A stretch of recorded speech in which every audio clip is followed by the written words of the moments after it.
Hello, everyone. Good evening, and welcome to this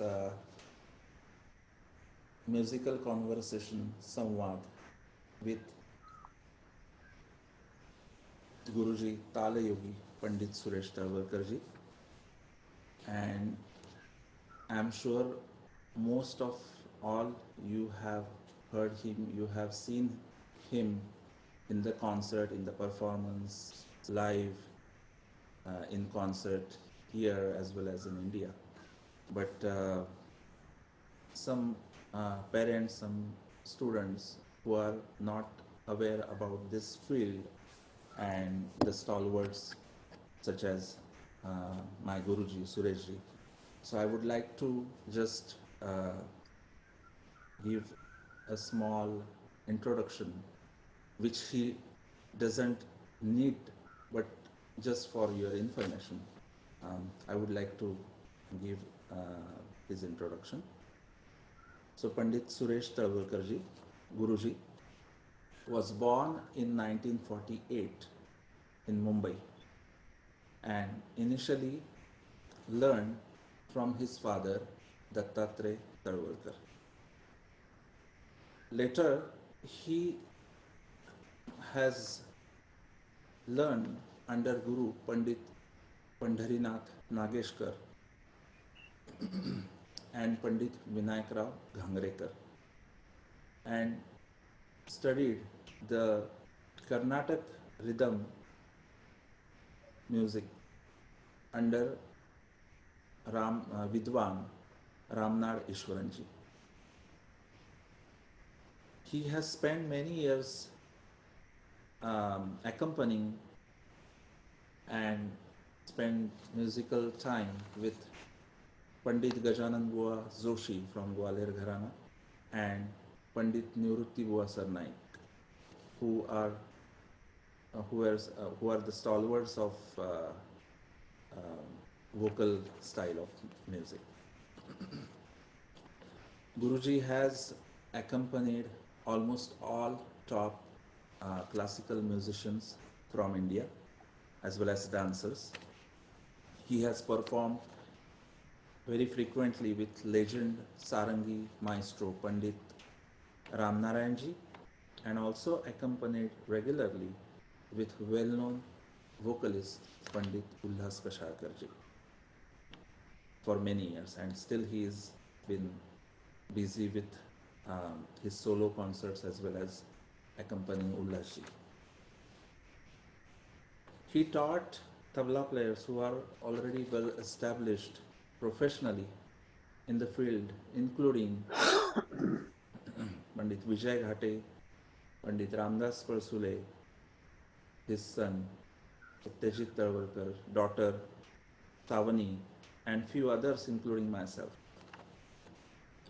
Guruji received Tala Yogi title from Shankaracharya and has been awarded Sangeet Natak Academy Award in 2004 and Padma Shri in 2013 from Government of India. So here I welcome Guruji, Tala Yogi Pandit Suresh Talwarkarji, and I say blessings from him. And it's our pleasure that he has here with us to have a conversation, especially on the occasion of just we have had Guru Purnima, which is the most important day for a guru and the disciple, the relationship in between both.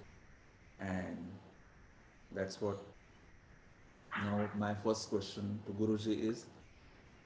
Namaste Guruji, Pranam. Namaskar to all. There are many people watching you, there are many parents who are watching you, and they are really very excited and happy आपको देखने के लिए, सुनने के लिए बहुत उत्सुक है.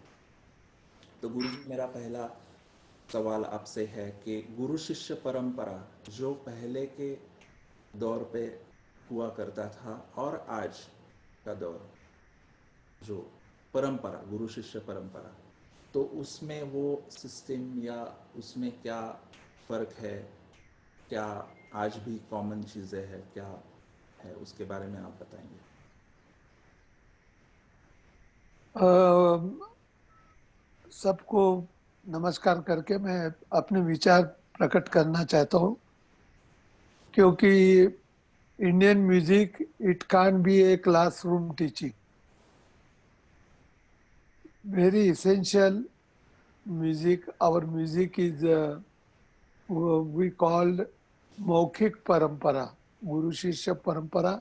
मौखिक, गुरु के सामने से, मुख से ये परंपरा चलती रही है और यही चलती रहनी चाहिए परंपरा, क्योंकि इसकी जरूरत वही है। क्यों जरूरत है मैं आस्ते आस्ते बताऊंगा।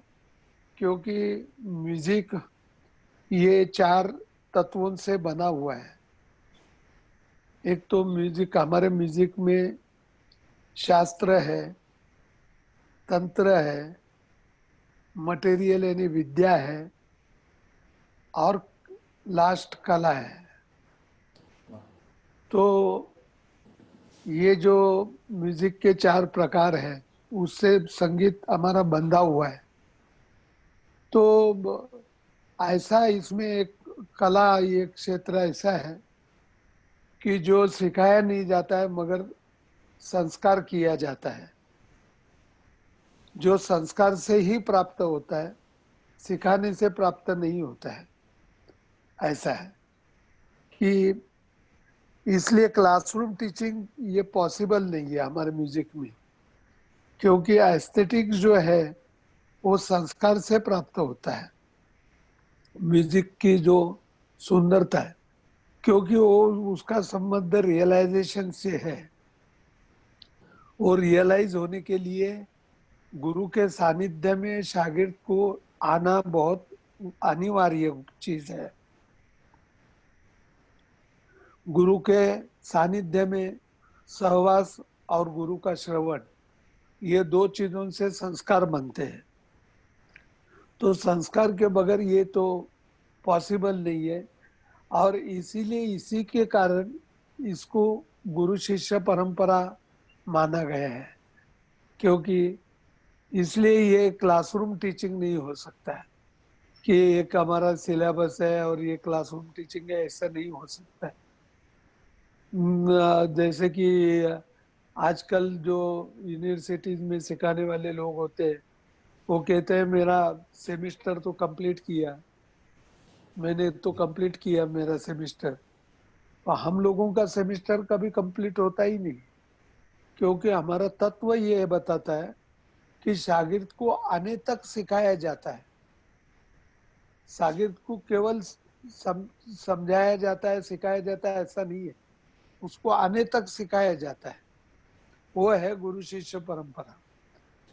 शागिर्द को हम बनाते हैं, हम सिखाते नहीं इसे। केवल सिखाना तो एक पार्ट है। जैसे शास्त्र को सिखाया नहीं जाता है, शास्त्र को समझाया जाता है, तंत्र को ही सिखाया जाता है, विद्या दी जाती है और कला संस्कारित होती है। ये चार चीजों से और जो संगीत अगले पीढ़ी तक जाता है, पहुंचता है, उसको गुरु शिष्य परंपरा कहते हैं। वो गुरु शिष्य परंपरा के माध्यम के बगैर ये चीज प्राप्त हो ही नहीं सकती है। इसलिए ये अनिवार्य चीज है, ऐसा मेरा कहना है। वाह, ये सब आप जैसे एक्सप्लेन करते हैं आज तक, हम मैं तो इतने सालों से देखता आ रहा हूँ, तो ये सुनने के लिए हम लोग आतुर होते हैं हमेशा कि आपको ये सब, आपसे सुने, आपसे ये सब आशीर्वाद ले इसके बारे में। गुरुजी, हम्म। इसके ऊपर आपको आप थोड़ा ये बताएंगे कि उस शास्त्र। मतलब नो, पहले के ज़माने में ये परंपरा परंपरा जो है, ट्रेडिशनल सिस्टम का, जो गुरु शिष्य परंपरा के शागिर्द गुरु के घर रह के जैसे होता था, और उसके बाद आपके यहाँ तो सब लोग रह चुके ही है और आज भी आपके आश्रम में गुरुकुल में रहते हैं, तो थोड़ा इन जनरल मतलब कि क्या इसमें उस वक्त के और आज के इसमें क्या क्या फर्क है, थोड़ा क्या कुछ चेंज बदलाव आया है, कुछ है? और वो बदलाव शॉर्टकट निकालते हैं, लेकिन शॉर्टकट सही नहीं है। मतलब अभी ऑनलाइन भी सिखाते हैं, अनिवार्य है ये लॉकडाउन के पीरियड में। जी। कम से कम वो तो भी मिलना चाहिए, ऐसा मैं मानता हूँ। लेकिन वो पूरा नहीं है, फाइनल नहीं है। फाइनल तो गुरु के सामने बैठकर गुरु से सीना पसीना तालीम मिलनी चाहिए। तालीम, तालीम का मतलब मुझे लगता है कि ताल में जो इलम मतलब विद्या, जो ताल में बंधी हुई विद्या को प्राप्त कर किया जाता है उस गुरु से, उसको तालीम कहते हैं। तो ये तालीम जब तक नहीं मिले तो हमारा म्यूजिक तब तक इंफॉर्मेशन के लेवल तक ही रहेगा कि गुरु ने इतनी बंदिशें दी, इतना सिखाया, थोड़ा सा कैसे बजाने का बता दिया। लेकिन उसके वो बजाने का क्यों, वो क्यों बजाना, और उस वो बजाने से आनंद, किस चीज का आनंद प्राप्त होना, इसका अर्थ समझने के लिए, इसका मतलब समझने के लिए तो केवल गुरु शिष्य परंपरा है। अगर ढेर सारे 1500 बंदिशें दी, लेकिन बंदिश के साथ अगर नजर नहीं दी और नजर प्राप्त नहीं की शागिर्द ने, तो सिखाने का मतलब कुछ नहीं है। हम लोग तो स्टॉकिस्ट हो जाएंगे, हमारे पास 2000 बंदिशें, 5000 बंदिशें, फायदा क्या है? क्योंकि बंदिश का एक प्राण एक जगह रहता है कि वहां से बंदिश वो पूरी निखर कर आती है। वो प्राण समझने के लिए कितने दिन चले जाते हैं, कितने साल जाते हैं, वो बंदिश का प्राण समझने के लिए, उसका सही सही अर्थ, सही सही मतलब समझने के लिए बहुत दिन जाते हैं। और वो दिन जाते हैं, वो संस्कार से जाते हैं। और ढेर सारे संस्कार प्राप्त होने के बाद संगीत समझने लगता है। गुरु ने आज सिखाई हुई चीज आज कभी भी आज समझ में नहीं आती है। वो तो 10 साल आपका अध्ययन चालू रहेगा, तो 10 साल के बाद आपको मालूम पड़ेगा कि गुरु ने आपको क्या सिखाया। नहीं तो ऊपर ऊपर से मालूम पड़ता है, दाती टे दादा तीटे सिखाया, दाती दागे ने दातर कर सिखाया, धा कर दाती टे दागे तीटे कर दाती टे सिखाया। लेकिन ये सिखाने के जो सही मतलब क्या है, उसकी खूबसूरती क्या है, उसका अंदाज क्या है, उसका आनंद क्या है, ये मतलब उसके पीछे विद्या का मतलब समझने के लिए जो कालावधि जाता है, जी। वो संस्कार से ही प्राप्त होता है। और संस्कार ही तो जड़ है गुरु शिष्य परंपरा की। सबसे महत्वपूर्ण जड़ है संस्कार। ये संस्कार अगर नहीं मिलते तो संगीत आप सीखे हैं ऐसा लगता नहीं है। और इसीलिए गुरु शिष्य परंपरा ये बहुत जरूरी है।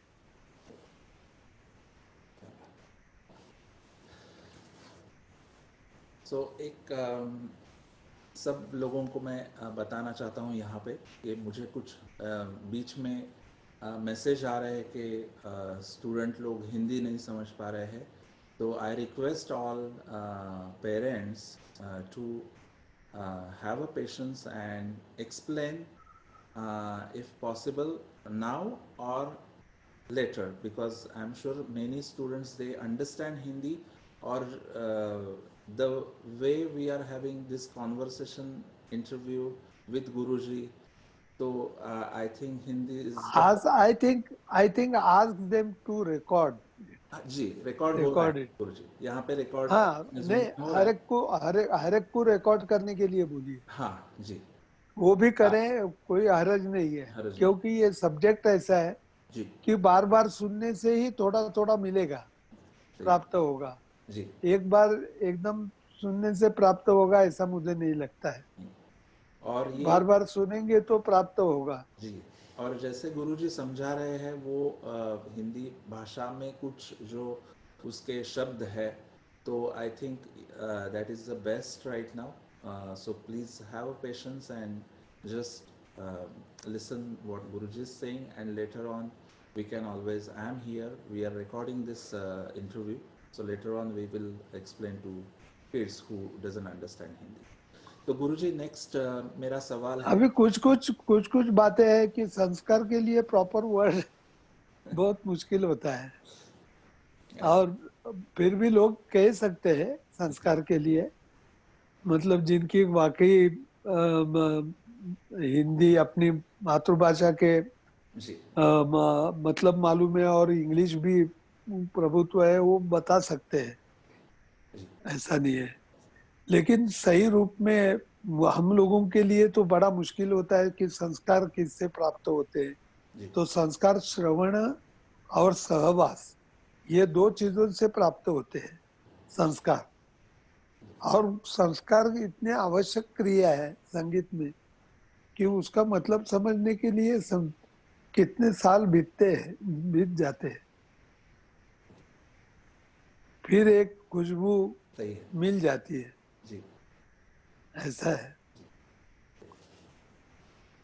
एक अच्छा शागिर्द, मैं हम्म शागिर्द इसलिए कह रहा हूँ स्टूडेंट शब्द के, डिसाइपल जो अच्छा होने के लिए उसमें क्या क्वालिटीज होने चाहिए गुरुजी, कि वो एक आइडियल शागिर्द बन सके। मैं हमारे गुरु जी क्या एक्सपेक्ट करते थे वो मैं बता सकता हूँ। जी शागिर्दों से ये एक्सपेक्ट करते थे, पहले सरेंडर होना चाहिए। First surrender, student should be surrender to guru. Surrender, devotion, hardship, sincerity, punctuality and loyalty. वाह। These are 6 things are very important in student. Surrender, devotion, hardship, sincerity, punctuality and loyalty. ये बहुत महत्वपूर्ण चीज है।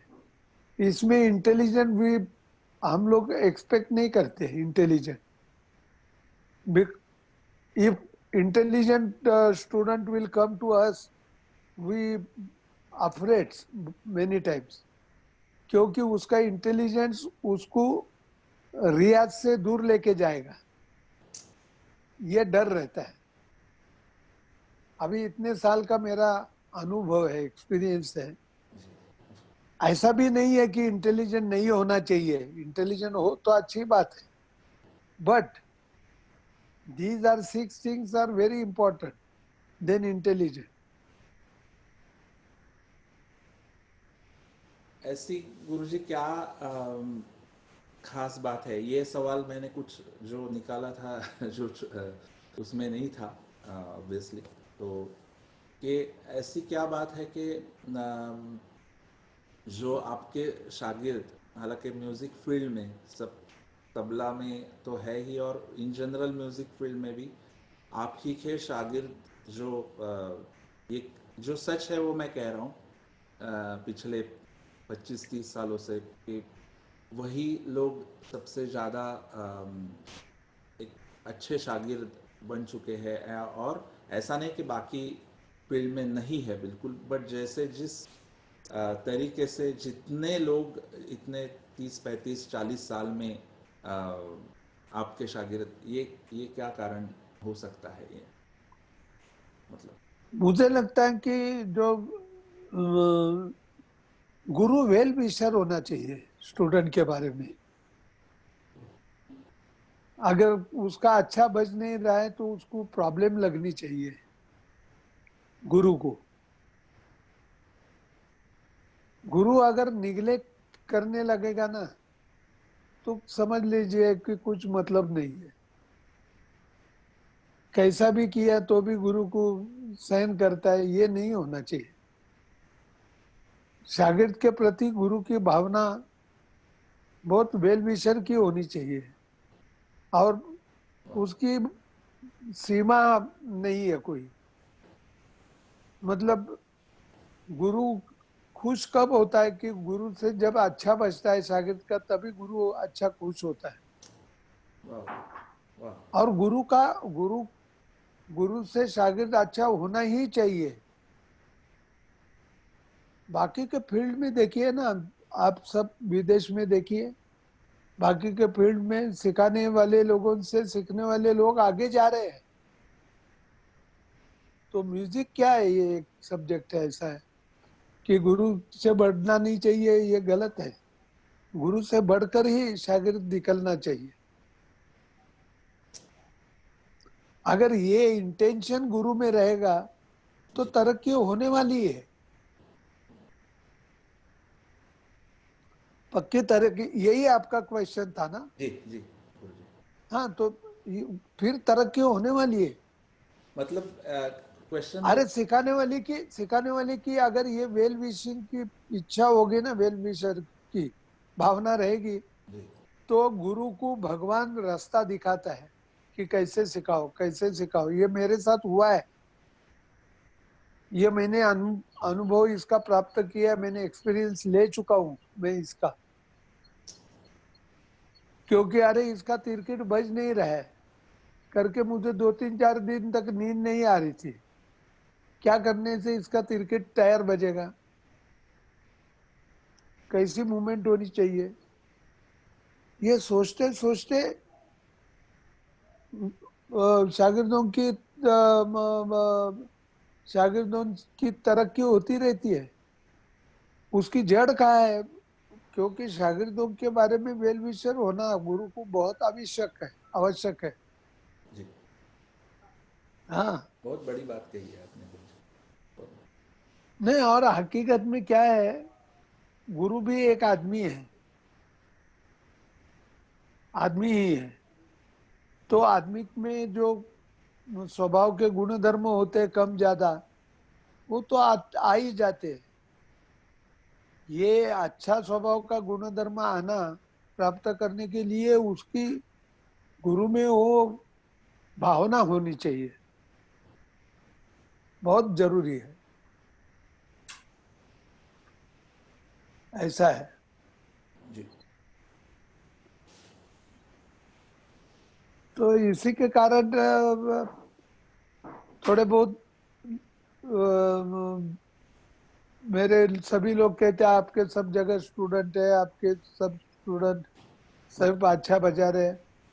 तो थोड़ा बहुत ये भगवान की कृपा भी है, लेकिन इसके पीछे मेरे में ये भावना जो डाली है हमारे गुरुजी ने, वो बहुत इम्पोर्टेंट है। नागेशकर गुरुजी को मैंने कैसा देखा, वो 94 उम्र में तुमने भी देखा है जी, हर्षद, जी, जी गुरु जी। देखा है ना? हाँ, ऑफ कोर्स। तभी तो अपने गुरु नागपुर गुरु पूर्णिमा में 94 तभी में आपने 94 में वो जवान ही दिखते थे, जवान दिखते। कभी बुढ़े नहीं दिखे। सही बात। हाँ, सही बात है। जवान ही दिखते थे। वो तो उनमें जो ऊर्जा थी ना, वो ऊर्जा, जी, वो विद्या के साथ हमारे में डाल दी उन्होंने ऊर्जा। हम देखते हैं कि कौन सा टुकड़ा उन्होंने सिखाया, कौन सा कायदा सिखाया, अरे छोड़ दीजिए। इतना सिखाने के बाद मतलब अगर नहीं समझ में आ जाए तो क्या है? उन्होंने विद्या के साथ हमारे में ऊर्जा डाली है, वो ऊर्जा आज काम कर रही है। और इसी को तो परंपरा कहते हैं ना। वाह, और परंपरा क्या होती है? गुरु शिष्य परंपरा यही होती है परंपरा। सही बात। क्योंकि तो ये गुरु शिष्य परंपरा की अगर शागिर्द के लिए हम एक्सपेक्ट करते हैं कि ये 6 चीजें चाहिए, surrender, devotion, hardship, sincerity, punctuality और लॉयल्टी, हाँ, जी, तो कल पूछेंगे आपके गुरु में क्या होनी चाहिए। हमारे गुरु में मैंने क्या देखा वो मैं आपको बताता हूँ। मैं क्या हूँ ये नहीं बताऊंगा कभी, लेकिन हमारे गुरु क्या थे? एक तो गुरु नॉलेजेबल थे, गुरु को नॉलेज होना चाहिए। जी। सेकंड चीज, हाउ टू टीच उनको मालूम होना चाहिए। And third, willing to teach. ये अगर तीन चीजें नहीं हो तो गुरु बनने के लिए लायक नहीं होता है, वो कभी लायक नहीं रहेगा। गुरु होना है तो ये तीन चीजें आवश्यक है।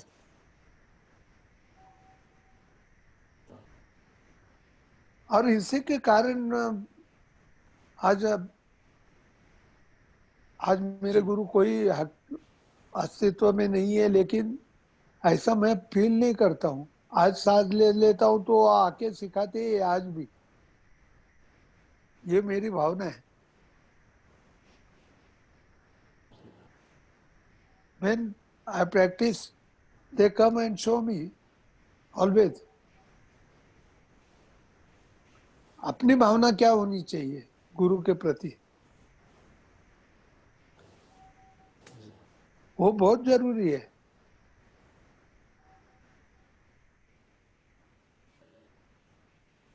नहीं तो वो लय में भावना नहीं रहेगी ना, तो बड़ा रूखापन बजेगा, रूखा बजेगा। सही है गुरुजी। लय भीगी हुई होनी चाहिए, सुर में भीगी हुई होनी चाहिए। हाँ हाँ। इसलिए संगीत भी आवश्यक है। तबला वादक को संगीत सुरों की भी समझ होनी चाहिए, बहुत जरूरी है। उसके साथ साथ संगीत अगर आने लगेगा, एक दो बंदिशें कहने लगेंगे, उसके प्रति रुचि बढ़ाएंगे, तो उसका असर तबले पे हो जाएगा सही रूप में। वाह। मैंने मैंने कंप्लीट म्यूजिक के थ्रू, म्यूजिक के साथ तबला सिखाने की कोशिश की है। सिर्फ तबले के बोल नहीं दिए, ऑफ कोर्स ऑफ कोर्स।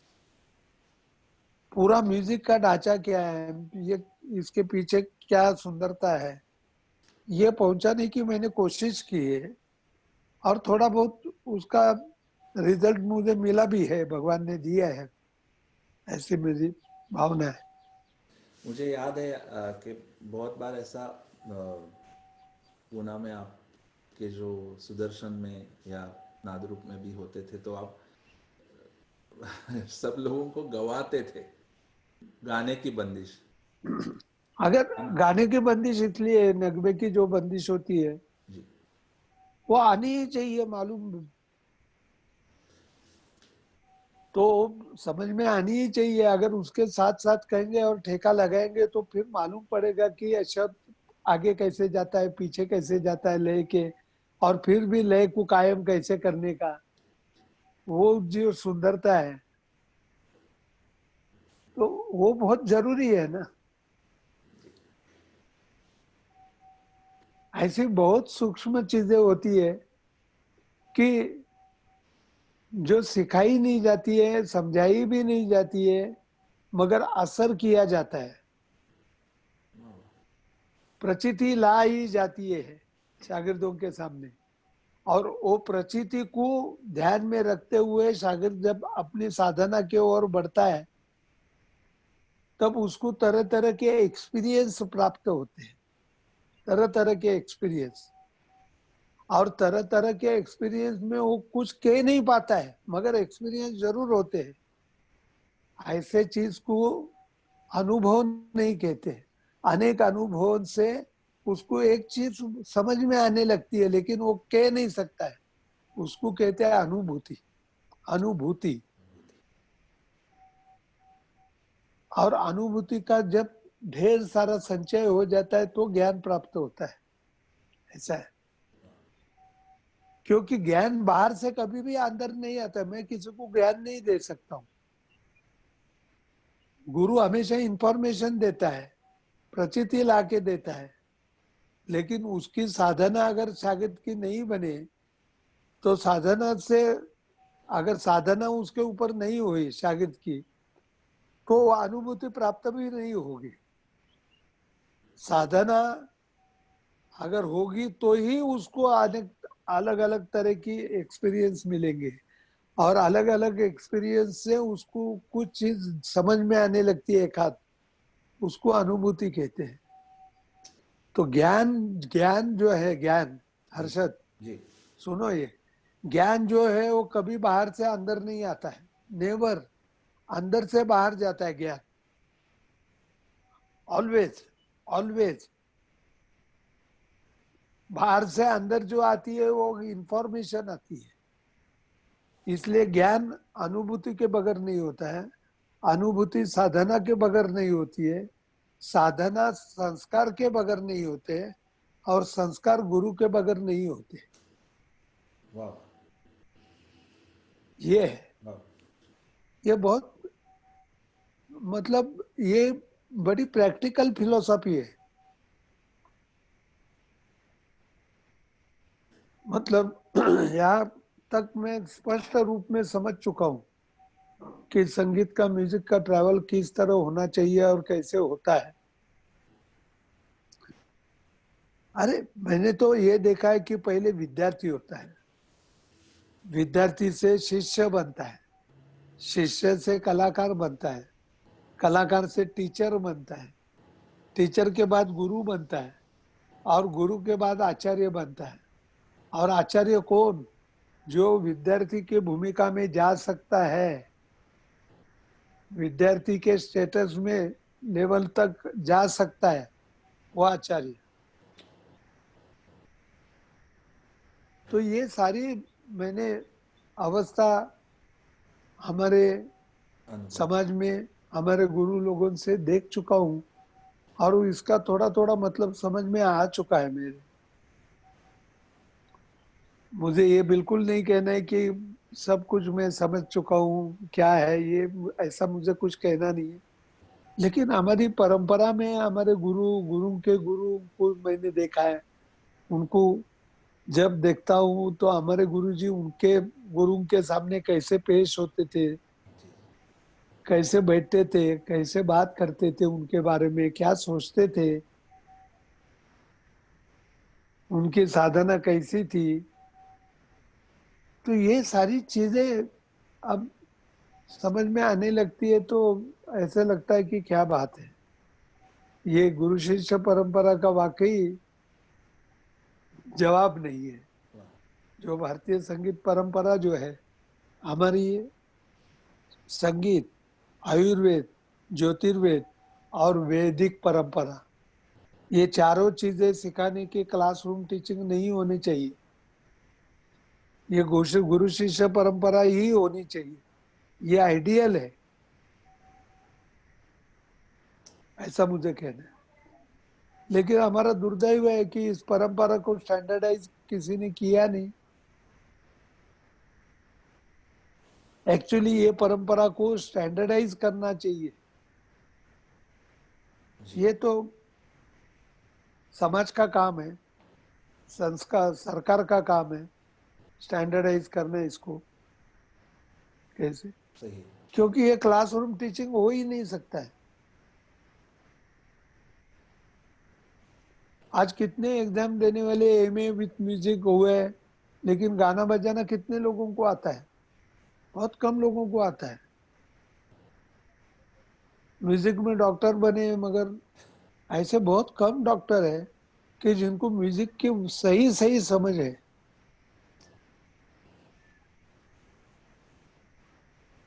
जैसे अपने पुणे के डॉक्टर विकास कछालकर है, विकास दादा यस हाँ, जी डॉक्टर बनने के लायक है, इसलिए तो डॉक्टर बने म्यूजिक में। हाँ, बिल्कुल एकदम क्योंकि वो उनको मालूम था कि गुरु शिष्य परंपरा से ही अपने को जाना है। तो गुरु मौखिक परंपरा से तालीम लेकर फिर उन्होंने डॉक्टरेट की। तो ये खास करके मुझे लगता है कि बहुत आजकल सभी डॉक्टर होने लगते हैं, लेकिन ये गुरु शिष्य परंपरा का आधार छोड़ना नहीं चाहिए, ये मुझे कहना है। जी मैं मूल प्रश्न पे आ रहा हूँ, गुरु शिष्य परंपरा। नहीं वही कि वो परंपरा और इसीलिए हम मैं खुद हम लोग देखते आ रहे हैं कि आप कैसे नागेशकर गुरुजी को हमने देखा है, आप जैसे उनको लेके आते थे। हर गुरु पूर्णिमा में वो हमेशा तीनों चारों दिन रहते थे, हम मुझे याद है, और जब तक वो थे। और सबका सुनते थे, और अपनी सब में क्या बात है, सुबह 3-3 4-4 बजे तक बैठते थे। जी, उस टाइम में 3-3 4-4 बज जाते थे सुबह। और उस वक्त भी उनकी उम्र काफी थी, मतलब जब मैंने अरे उनका वही तो कह रहा हूँ, 90 के ऊपर थी। कभी उनको ऐसे नहीं। बुढ़ा तो कभी देखा नहीं, कभी नहीं देखा। उनमें जो ऊर्जा थी उसका जवाब ही नहीं था। वही तो ऊर्जा आज अगले पीढ़ी तक मैं पहुंच पाया, पहुंचा सका मैं। अगली जनरेशन में वो ऊर्जा है। हम लोग बहुत भाग्यवान है कि आप जैसे गुरुजी हमको मिले, और जो जिनको मिले, जिनको आपको देखने को मिल रहा है, सुनने को मिल रहा है इन पर्सन भी, वो भी मुझे ऐसा लगता है कि बहुत लकी है कि आज के ज़माने में ऐसे लोग ही मिलना बहुत ही दुर्मिल चीज़ है, बहुत ही दुर्लभ है। और अ, इसलिए तो मुझे दूसरा अगला सवाल गुरुजी ऐसा है कि वोकल्स सीखना तबला स्टूडेंट के लिए, तबला जो सीखते हैं उनके लिए कितना इम्पोर्टेंट है। और उसके बाद मेरा एक सवाल, मैं क्योंकि आप उसी में से बोलते हैं, क्योंकि वही सब्जेक्ट को है, तो इन जनरल कि म्यूज़िक का, music listening and learning general, not even just for the student but every one, कितना इम्पोर्टेंट है उसका, और तबले के बेनिफिट्स क्या है, अगर तबला सीखते हैं तो कुछ अलग उसके। तबले, आप पहले म्यूजिक नहीं समझेंगे, मतलब मुझे ये नहीं कहना है कि गवैया होने के लिए सीखना एक अलग बात है। हाँ, एज ए परफॉर्मर सीखना एक अलग बात है, और म्यूजिक का सहारा लेकर तबला ये सीखना है, तो ये दो सब्जेक्ट अलग है। अच्छे तबले के लिए म्यूजिक को समझना बहुत जरूरी है, और थोड़ा पास से समझना ज्यादा जरूरी है। अगर आपको तेरी याली पिया बीन सकी येरी याली, तो इसको समझ लेंगे तो ठेका तक तरीके धा दिन दिन धा धा दिन दिन धा धा तिन तिन ता तरीके दिन दिन धा धा दिन दिन धा। अब ये तीन ताल का ठेका मैं कैसे कह रहा हूँ, मशीन जैसे तो नहीं कह रहा हूँ। दा दी दिन दा दी दिन दा, सब दा एक जैसे, ये तो नहीं कह रहा हूँ। जी, जो इसका आंदोलन है ठेके का, और वो आंदोलन बंदिश के साथ होने वाला आंदोलन, उसको समझने के लिए अगर वो बंदिश आने लगेगी, बंदिश को फील करने लगेंगे, तो ठेके में खूबसूरती आने लगेगी। ये मुझे कहना है। जी। और एक, क्योंकि आप जी, नगमा के ऊपर तो तबला बजाएंगे, नगमा तो रहेगा, जी, नगमे के बगैर तो तबला नहीं बजाएंगे। नहीं, अब नगमा ये म्यूजिक है, तो नगमा किस तरह होना चाहिए, कैसे होना चाहिए, अपने को नगमे की धुन कम से कम गुनगुनाने तो आनी चाहिए। अगर अपने को वही गुनगुनाने नहीं आएगी तो बजाएंगे क्या, कितना रुखा बजना होगा फिर। ये मुझे कहना है। यही क्वेश्चन था ना जी, मेरा। यही था। हाँ और हाँ। नेक्स्ट वो था कि इन जनरल जो सीख नहीं रहे हैं उनके लिए भी म्यूजिक सीखना और उनके मतलब लाइफ में क्या असर।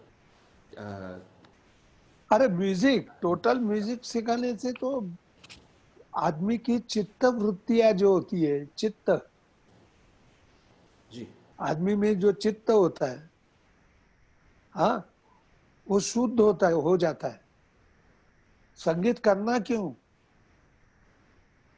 संगीत से चित्त वृत्तियां जो होती है वो शुद्ध हो जाती है, मन इकट्ठा होता है सुर लय के माध्यम की तरफ, और वो इकट्ठा होने से तरह तरह के विचार है वो एक कंसंट्रेशन बन जाता है, और वो सुर लय में कंसंट्रेशन बनने लगेंगे एब्स्ट्रैक्ट एब्स्ट्रैक्ट फॉर्म में। जी। अगर चित्त एक होने लगेगा तो चित्त की शुद्धि बन जाती है, ये कहते हैं, साइंस है। तो इतनी शुद्ध हो जाती है कि आप दरबारी गाने लगेंगे या ठेका लगाएंगे, लगने बजाने लगेंगे तो हाथ में पिस्तूल लेंगे नहीं, हाथ में नहीं सुरा लेंगे नहीं, हाँ वेपन लेंगे नहीं, आप किसी का बुरा सोचेंगे नहीं। क्या बात है, वाह। तो समाज में संगीत सीखने का क्यों, संग समाज में क्राइम कम हो जाते हैं संगीत करने से।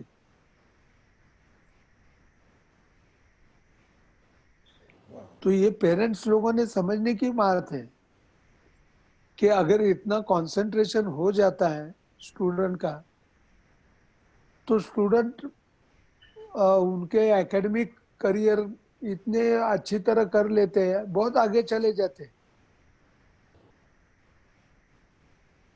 क्योंकि उनको कंसंट्रेशन इतना हो जाता है कि वो सब्जेक्ट है एकेडमिक सब्जेक्ट, वो बहुत इजी लगने लगता है। अभी कुछ कुछ लोगों का ऐसा भी होता है कि म्यूजिक इतना अच्छा लगता है उनको कि म्यूजिक के अलावा दूसरा कुछ अच्छा लगता ही नहीं है, और इसलिए उनका एकेडमिक पीछे रहता है, ये भी हो सकता है। तरह तरह की प्रकृतियां है, लेकिन फायदा उसका म्यूजिक करने का फायदा ये है कि सीखने वाले की चित्त वृत्तियां शुद्ध हो जाती है, ये बहुत जरूरी है। जी। आगे। और एक एक सवाल आपके बहुत नहीं, ऑलरेडी। मगर यही सवाल था ना आपका, जी मैंने जी जो जी जवाब दिया है जी, वो हाँ। बराबर है ना, बिल्कुल बिल्कुल बराबर है ना। बिल्कुल, यस गुड। हाँ, यस। वही क्योंकि क्योंकि, संगीत, हाँ बोलो। हाँ क्योंकि हर मतलब जो भी स्टूडेंट आते हैं तो या तो एडल्ट्स भी सीखते हैं मेरे से जो कि वर्किंग प्रोफेशनल है, तो उनको सीख के तो कुछ तो उसका असर होगा, फ़ायदा होगा उनके प्रोफेशनल लाइफ पे, या ऐसा मतलब वो असर संगीत से हो सकता है। हो सकता है, क्यों नहीं, क्योंकि अवधान नाम की चीज है, अवधान क्रिया। जी। इसको जानते हैं, इसका, इसके थोड़ा। लिए मैं एग्जांपल देता हूँ हाँ। कि आप ड्राइविंग करते हैं, ड्राइविंग करते करते आप बाजू के आदमी के साथ बात करते हैं, बाजू के आदमी के साथ बात करते करते कोई रिकॉर्ड भी लगा देते, म्यूजिक भी सुनते हैं, फिर सिग्नल देखते हैं, हाँ, फिर कौन क्रॉस करता है आप ब्रेक लगा देते हैं, सिग्नल के साथ रुक जाते हैं। तो इस तरह की 7-8 अवधान क्रिया जो होती है वो तो आप पार कर लेते हैं, लेकिन एब्स्ट्रैक्ट चीजों में सुर लय की अवधान क्रिया संभालना, एक जगह राग का तत्व संभालना, एक जगह गायकी संभालना, ताल की लय समझना, सम पे आना, बंदिश को कहना, गायकी को समझना, ये अगर 7-8 तत्व अगर संभालने लगेंगे तो कितना आपका चित्त शुद्ध हो जाएगा बताइए। और उसका, सही। उससे जो आनंद प्राप्त होता है उसकी कोई सीमा ही नहीं है, उसका तो कोई मोल ही नहीं है। सही। अगर एक हाथ नगमा लगाया और किसी ने 56 ईयर के कोई आदमी है, आप कह रहे धा धा तीट धा धा तीन ना, नगमे के साथ अगर बजाने लगेंगे और वजन अच्छा आने लगेगा, बोलों का नाद सही लगने लगेगा, और ये बोलों से, बोलों की अगर कविता होने लगेगी, पोएट्री लय ताल की, जी। और पवित्र पोएट्री में ट्रांसफर होने लगेगा बजाना, तो कितना उसको आनंद मिलेगा, उसका कोई वर्णन ही नहीं कर सकता हूँ। तो इसलिए वो संगीत सीखना चाहिए, संगीत। जी। ऐसा मुझे कहना है। हाँ। एक प्रोफेशनल जो तबला प्लेयर है या जो बनना चाहता है, जो बनने की इच्छा रखता है, तो वो आइडियली एकम्पनिंग आर्टिस्ट, एकम्पनिस्ट और सोलोइस्ट, तो ये दोनों चीज़ों में क्या क्या उसकी क्वालिटीज़ क्या होनी चाहिए, कैसी होनी चाहिए, क्या उसने बैलेंस संभालना चाहिए उसके लिए? एकम्पनीमेंट करना है तो जिस फॉर्म की एकम्पनीमेंट कर रहे हैं वो फॉर्म क्या है वो पहले समझना चाहिए, जी। और फॉर्म समझना चाहिए, और फॉर्म के साथ उसकी रिक्वायरमेंट क्या है वो समझना चाहिए। और जहाँ सोलो की बात है, जी। वहां तो आपको स्वातंत्र है, आपको जिसे बजाना है उस अंदाज से आप बजा सकते हैं। मतलब उसके भी कुछ प्रिंसिपल होते हैं, वो फॉलो करके अपना बजा सकते हैं। लेकिन अकम्पनीमेंट में आप दूसरे के अकम्पनीमेंट कर रहे हैं, तो पहले ये मालूम होना चाहिए कि गाने के अकम्पनीमेंट कर रहे हैं या तंतु वाद्य के साथ अकम्पनीमेंट कर रहे हैं या कथक डांस के साथ अकम्पनीमेंट कर रहे हैं। तो उसकी रिक्वायरमेंट क्या है, उसकी रिक्वायरमेंट पूरी करने में मैं सक्षम हूँ या नहीं, इसको जज करना आना चाहिए। ये आवश्यक है। जी। बहुत। ऐसा है। यस। बहुत बहुत धन्यवाद गुरुजी। और सब हम लोगों को मेरे जो सवाल थे, और आपने इतना आपका वक्त दिया सब लोगों के लिए, और हम लोग बहुत ही एक्साइटेड थे आपको सुनने के लिए और अरे देखने के लिए सब लोगों के, क्योंकि बहुत सारे लोगों ने आपको सिर्फ परफॉर्म होते हुए करते हुए स्टेज पे देखा है, वीडियोस में देखा है, आपसे कभी हाँ, बातचीत जो है वो बहुत ये हमारे लिए एक अच्छी याददाश्त रहेगी सब। मैं तो मैं तो आपके पास जो जो लोग सीख रहे हैं जी। उनको और उनके पेरेंट्स को मैं धन्यवाद देना चाहता हूँ, क्योंकि ये आप चालू रखिए। मैंने ये भी बताया कि क्यों संगीत सीखना चाहिए, संगीत सीखने का मतलब क्या है, उसके पीछे उद्देश्य क्या है संगीत का। ये म्यूजिक ये एब्स्ट्रैक्ट फॉर्म है, ये एब्स्ट्रैक्ट फॉर्म में कुछ हाथ में लगने लगती है चीजें तो स्थूल प्राप्त करते हैं, वरना म्यूजिक ये बहुत सूक्ष्म क्रिया है। लेकिन हाथ में ये आ गया वो आ गया, गले में वो चीज आ गई, समझ में आ गई, तो ये स्थूल बनने लगता है। तो ये स्थूल सूक्ष्म का खेल है, सूक्ष्म क्रिया को तरफ छलांग लगाने की, उसको प्राप्त करके उसको स्थूल बनाने का, ये है प्रवास। तो इससे मिलने वाला जो आनंद है वो कई गुना और चीजों से जो आनंद प्राप्त होता है उससे कई गुना अलग है, ये मुझे कहना है। धन्यवाद गुरुजी। और सब ओके। सबकी तरफ से प्रणाम एक बार। आप ऑल द आपका बेस्ट आशीर्वाद मैं सबको। सब पे रहे, हमेशा रहे। बिल्कुल और बिल्कुल बिल्कुल। हाँ, बहुत अच्छा लगा। हाँ, चलो, ऑल द बेस्ट। जी। All the thank you best. गुरुजी। Thank okay. You. Okay. Thank you everyone ji.